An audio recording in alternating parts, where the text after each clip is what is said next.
You fucked around with your vote, now it's time you found out. Am I the asshole for cutting off my sons financially after they voted for Trump?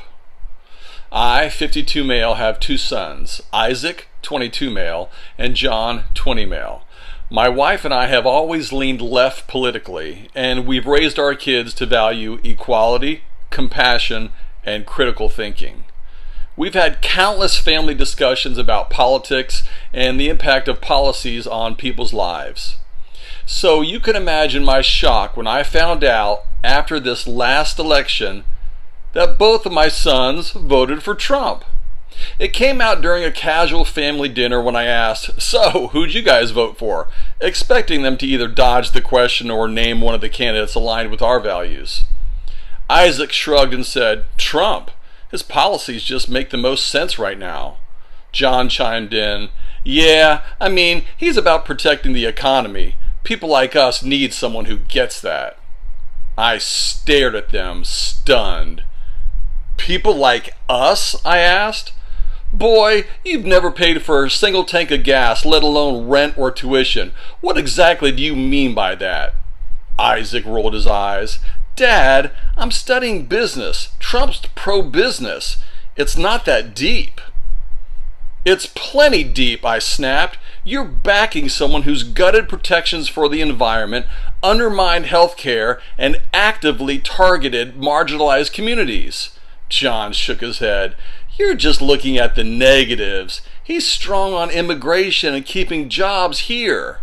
The conversation spiraled into a heated debate.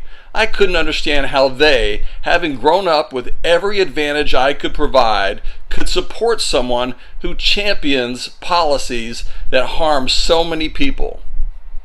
That night I thought about how much my wife and I had sacrificed to give them opportunities. I worked extra hours to cover their tuition so they wouldn't have student loans. I paid for their gas, car insurance, and even groceries.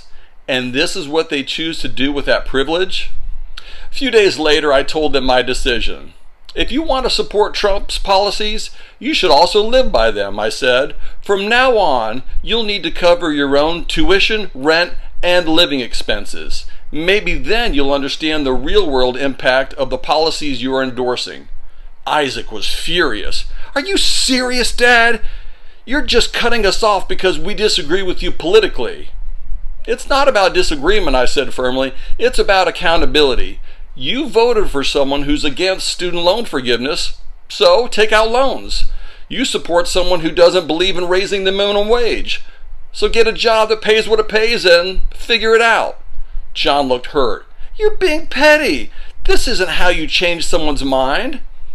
"This isn't about changing your mind," I replied. "It's about giving you a dose of reality. FAFO ain't just some cool hashtag you and your little friends use. It means there are consequences to your actions.